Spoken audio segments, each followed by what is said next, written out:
최근 민주당의 한 구청장 후보가 과거 아동 성범죄 사건 가해자 등을 변호한 이력으로 논란이 되어서 결국 후보가 교체되는 일이 있었는데요. 대중의 분노는 충분히 이해할 수 있습니다.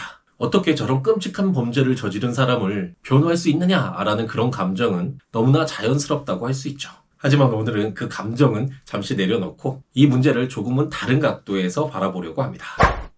응급실의 의사를 한번 떠올려 볼까요? 피를 흘리며 실려온 환자가 있습니다.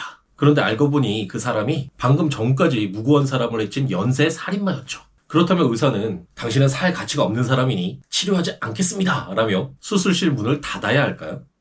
아마도 대부분은 그렇게 생각하지 않을 것입니다. 오히려 의사가 자신의 감정은 배제한 채 끝까지 환자를 살리려고 한다면 그것이야말로 의사의 본분을 다했다라고 말하겠죠.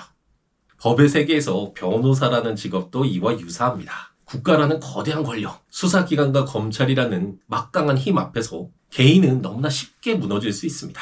그래서 우리 헌법은 아무리 끔찍한 범죄자라고 하더라도 변호인의 조력을 받을 권리를 보장하고 있죠. 그리고 국가는 그 무거운 책임을 감당하라고 변호사라는 직업을 공인해 준 것인데요.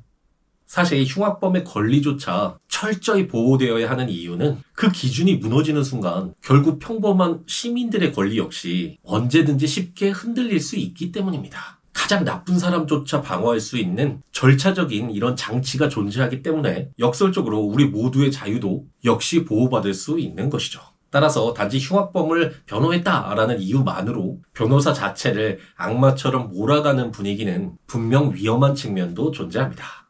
하지만 그렇다고 해서 모든 것이 정당화되어서는 안 되겠죠. 어쩌면 사람들이 진짜 분노한 것은 흉악범을 변호했다라는 그 사실 자체가 아닐지도 모릅니다. 우리는 누구나 직업을 가질 수 있고 때로는 자신의 신념과 무관한 일을 하며 살아가죠. 변호사 역시 직업인이고 의뢰인의 이익을 위해서 치열하게 싸우는 것이 본분일 수 있습니다. 하지만 문제는 이런 삶 자체를 정의와 인권이라는 숭고한 이미지로 포장하려고 할 때 시작되는 것 같습니다.